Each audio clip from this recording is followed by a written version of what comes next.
Hey guys, welcome to Surveying with Robert. So today I thought we would look at the R10 and some of the features and benefits to that. So even though I do sell survey equipment, I am also a surveyor, and I thought maybe I could kind of give you a little unbiased review of the R10 and some of the features and benefits of it as well. So here we go. So just so happens I have an R10 right here. Here's the R10. What makes this R10 worth $25,500?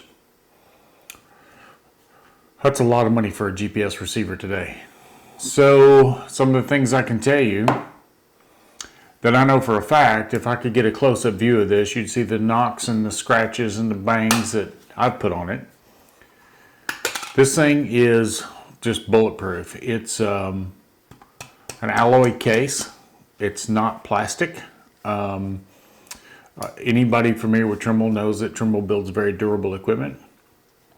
The GPS unit has a really nice feel and weight to it when it's on a pole. But I think some of the bigger features in this thing is some of the design they put into it as far as the ergonomics.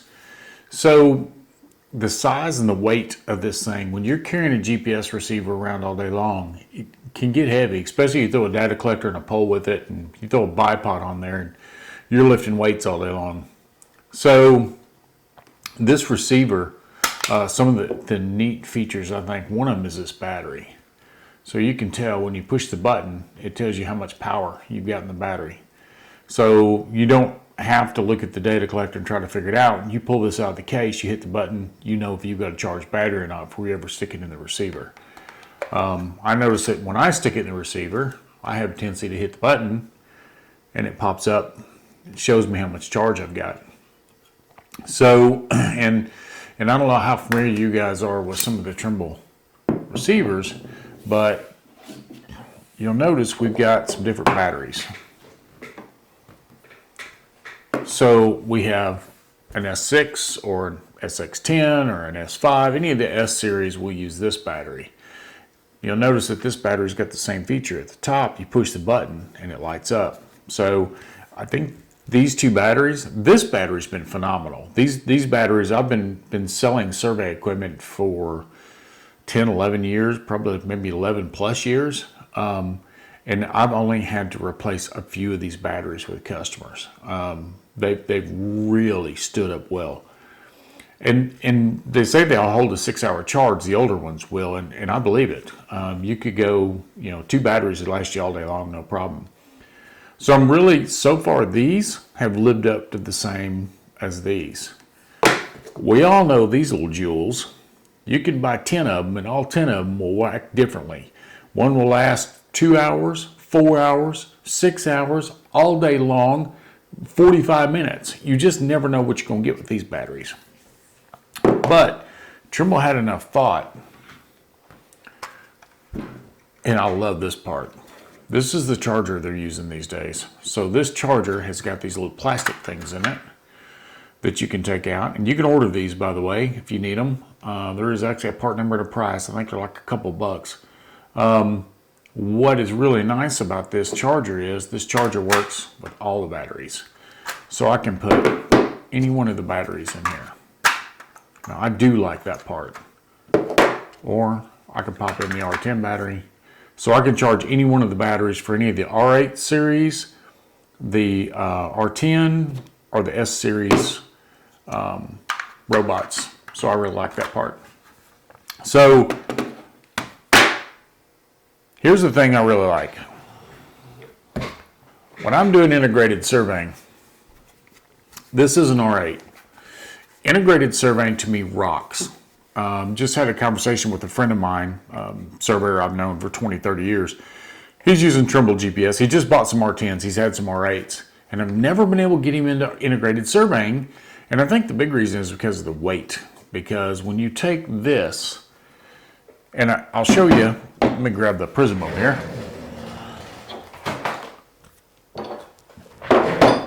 Oh, sorry about that. So This prism screws on the bottom of this.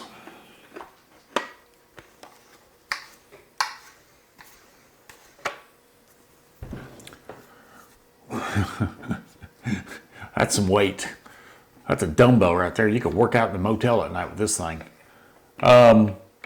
So this is integrated surveying, using the GPS and the robot at the same time. There's a setting whenever you're setting up the integrated surveying so you know how far it is from the center of the prism to the bottom of the receiver.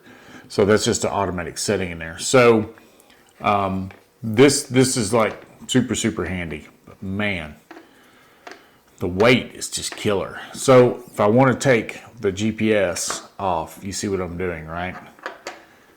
I've got to screw it in or I've got to screw it out. And I don't know how many of you guys have screwed one of these receivers on, but it's so you just know you're going to drop it. It's going to hit that last thread. You're going to be talking to your buddy across the other side of the truck, and bam, it hits the ground. So that's where Trimble really excelled, because they took the same, pretty much the same prism. I think both of them are exactly the same as far as a prism constant. That one's a 2 millimeter, and that one's a 2 millimeter. So both of them they're the same size prisms. It's just that they made this bumper smaller because of the R10, because of where the antenna comes down. This bumper is bigger to protect the prism, but you can't have that big bumper because with the R10, the antenna comes down too close to it. So this is what's sweet about the R10. And I was talking to somebody the other day about this. This has got to be the best quick release I think I've ever seen. When that thing goes on there, it's on there. I mean, there's no wiggle, there's no movement, there's no anything. So what does that mean? Well, first of all, this is a whole lot easier to handle than that big old R8 and that prism. And that is a lot more balanced and a lot easier to hang on to. So when I'm running this thing, and I take my antenna and put on it,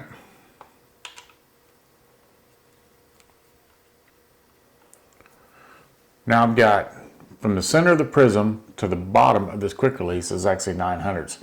So if you're running 6.562, you're going to see that it's going to add 900ths to it whenever you switch from the robot to the GPS. The robot pole is the one that controls everything when you're doing integrated. So if you say 6.5 on say a Seco prism or Seco prism pole, then you're going to be 6.59 to get to the bottom of the quick release. So, and when you just switch back and forth, it switches back and forth. So that's easy to use. So even if I said, man, I'm getting tired of carrying this thing around, I put that in the truck. This is still on my pole. This weighs nothing. I keep on going. That's a huge advantage to the R10. Another advantage to the R10 is this little jewel. I've been surveying long enough, I'm big on idiot proofing. So idiot proofing to me is being able to send my guys out and knowing that when they come back with my data is everything they said it was. So when you're setting your base station up, what you can do, this is called the R10 lever extension. So with this R10 lever extension, when you're setting up your survey style, you can actually go in and set up this on your base. So let's say you were using a fixed height, 2 meter fixed height. You put in 2 meters, you tell it that your bottom of the lever extension, it knows all the calculations for you. So you don't have to try to figure out what it is above the fixed height. Same thing for using a tripod and tri-rack. If you're measuring to here, then you don't have to worry about these other measurements, because this is your antenna reference point. So if you're sending data to Opus or anything, this is your antenna reference point. That's where everything's measured to. In the Trimble software, it gives you options, and one of them is the bottom of the quick release, which is right there. So this is pretty handy when you set up on top of the base, on top of a tripod, and say, and measure to here, and then let it figure everything for you. So I really like that. I think that's pretty cool. So let's kind of dig in a little bit to the R10 and kind of my thoughts on the R10. So I've told you what I thought about integrated surveying, and man, whew, integrated surveying is just, in my opinion, the way to go. If you're not doing it, you need to be looking into it. You need to get, I'll do some tutorials a little bit later on, and I'll show you guys how it works. But if you're not doing integrated surveying, you're costing yourself time and money. I'll tell you that right now. I've just blown people away with the ability to be able to set up and be ready to roll in 3 minutes. I've got a back site. I never drop a nail. So, and that kind of freaks people out sometimes, by the way, not dropping a nail, but we'll get into that in a tutorial later on. So let's talk a little bit about the R10 and some of the features in it. So it's got what's called HD GNSS. So HD GNSS, basically what's happening is you don't have a fix or a float. You have, I got all kinds of different names for it. I call it a convergence. It's probably not the right name for it, but that's what I call it. So instead of a fix or float position, if your GPS down at the bottom where it says fix or float, in that area it's going to say RTK initialized. When it says RTK initialized, that means that you're in survey grade. How should I put this? You're in a survey grade position. You're initialized. You're not in a float. You're actually initialized. The difference is you and I both know that if it said half a foot, you could be off 4 feet. You could be off 6 feet, because those numbers, if you're not aware, those numbers at the bottom, that's a calculation is all that is. That's a mathematical calculation. The software has said it's calculated the numbers down and it thinks you're within 4 feet. So what's cool about the R10 is when it gets down, it says it's within half a foot, it's within a half foot. If it says it's within 3 foot, it's within 3 foot.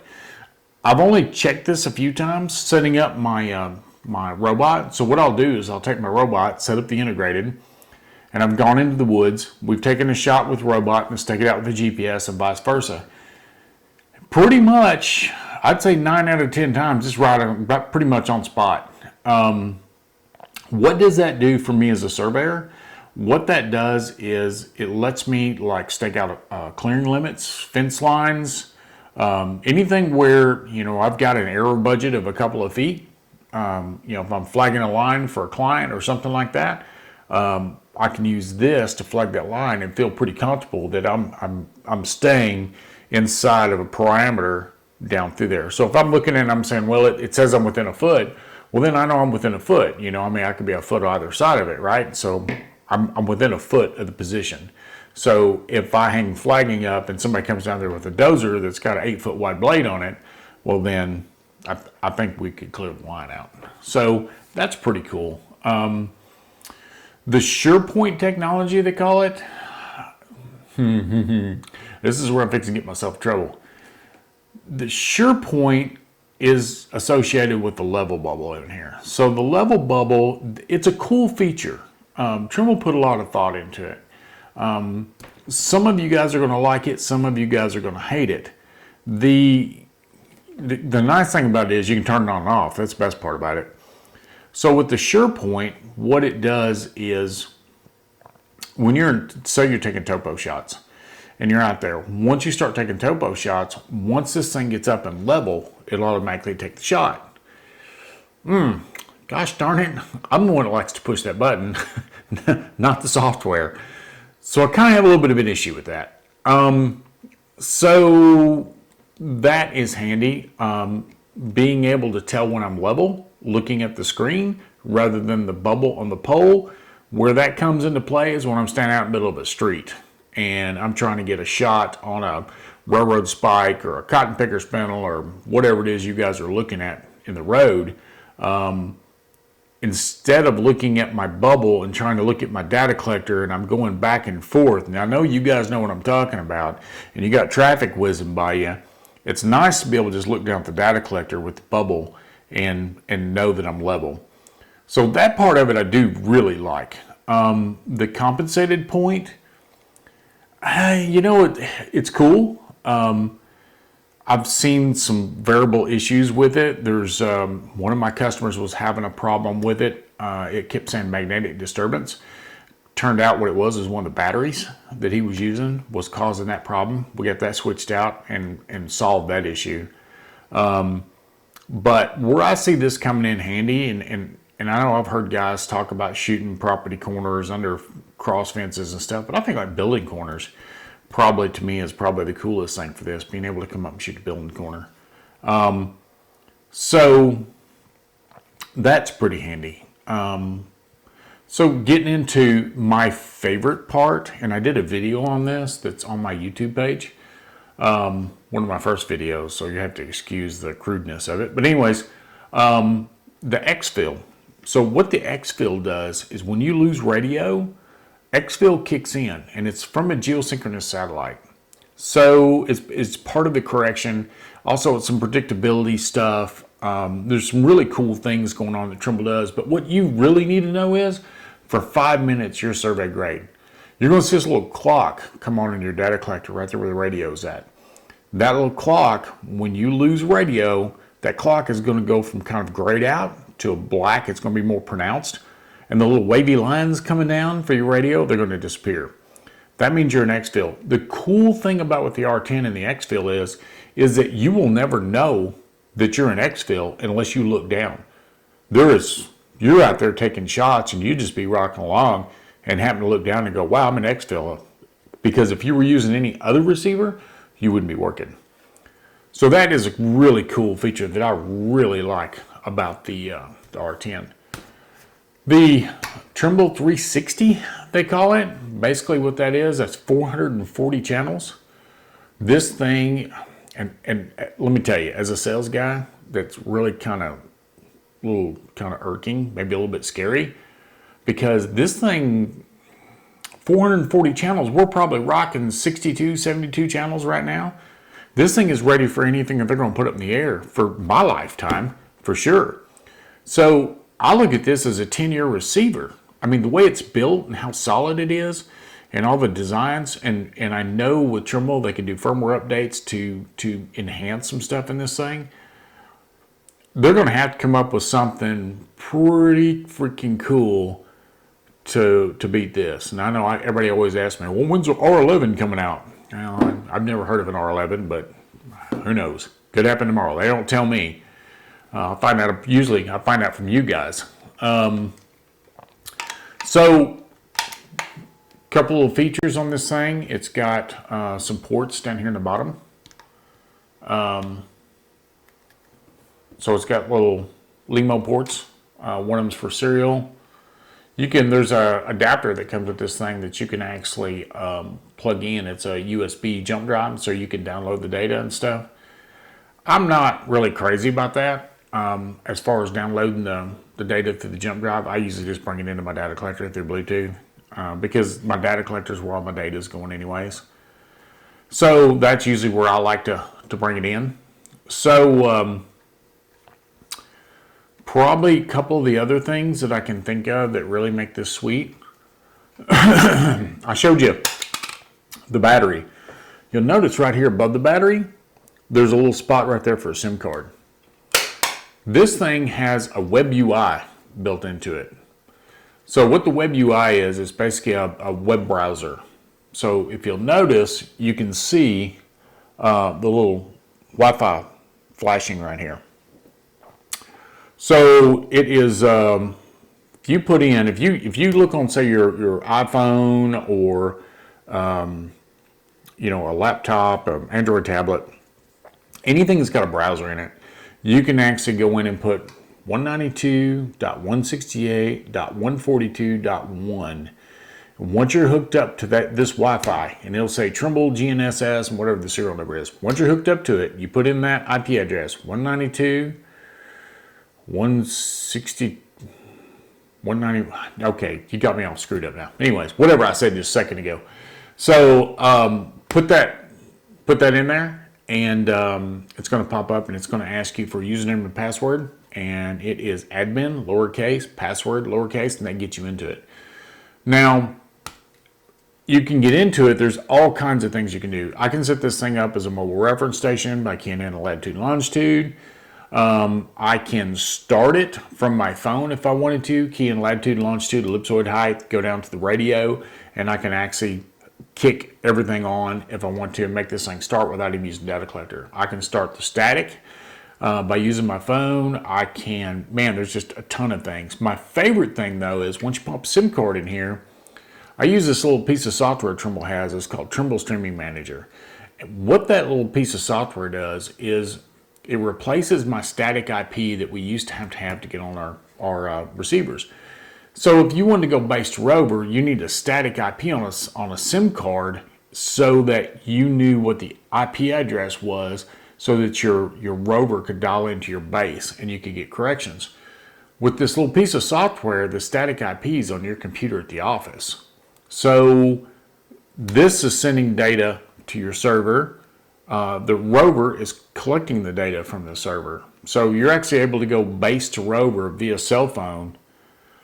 You know, you're limited by parts per man. Horizontally, I could go out 20 miles if I wanted to and probably still feel pretty comfortable.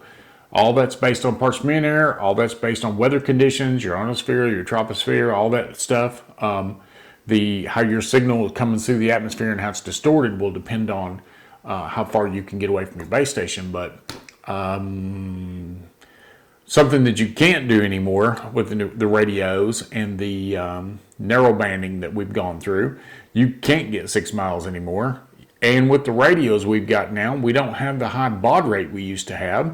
So now we have, you know, if you're lucky, a 9600 baud rate, or I think most everything now on the 12.5 is 8000 baud rate. It's impossible to set up a repeater because by the time the data gets from your receiver, your base station to your rover, your data is old, so it does you no good. Using the cell phone based rover, that's a ticket. Now, never ever lose this. This is a 2-watt radio. This thing works really good, but cell phone only works in, what would you say, populated areas where there's a reason to put up a cell phone tower. I cover a lot of Mississippi, and there's places in Mississippi where I have to use this radio. Cell phone doesn't work. So I use my cell phone as primary when I'm doing demos, and I use my radio as secondary.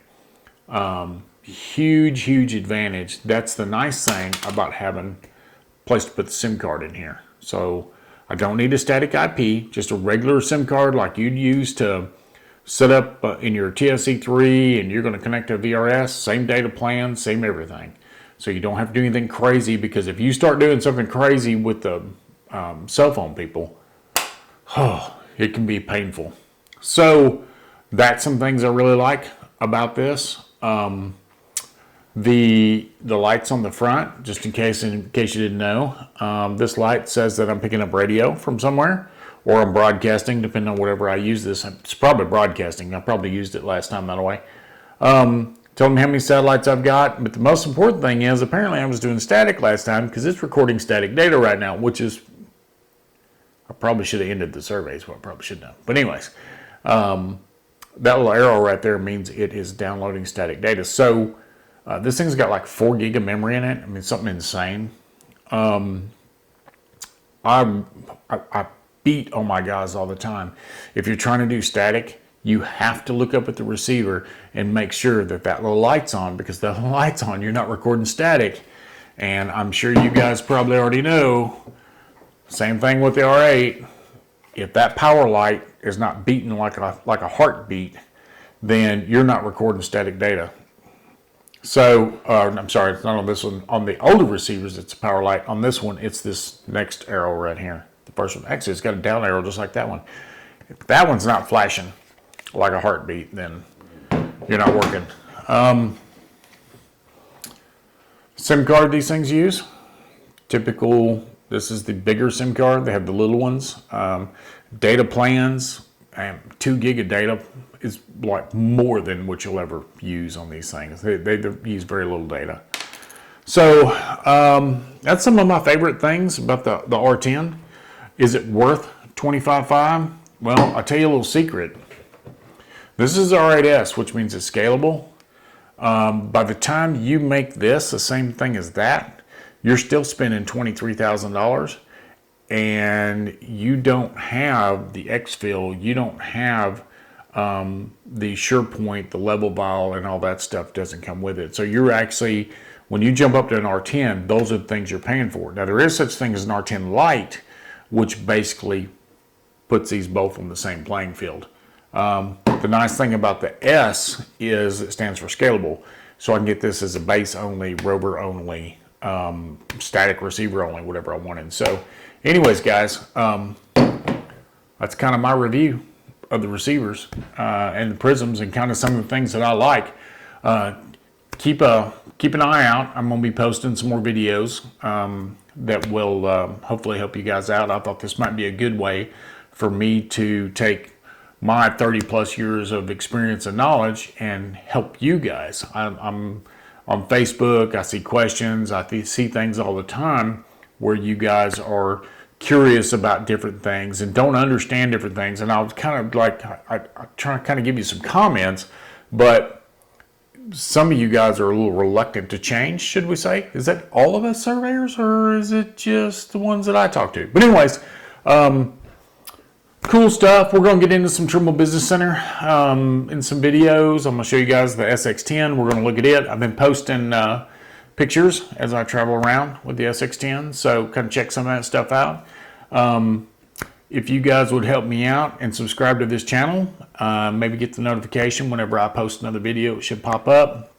This is all pretty new. This is something I thought would be helpful and handy to surveyors because it's really hard to find information. So if you guys have anything that you want to see, post-processing static with Trimble Business Center, or you know, the any of the point cloud stuff with the SX10, or traverse adjustments, or whatever you guys need a hand with, just if you would just ping me, subscribe, like the videos, and as long as I see you guys are interested in this, I'll keep chugging forward and see what I can do about putting some really good content together for you guys. So anyways, have a great day. Be safe.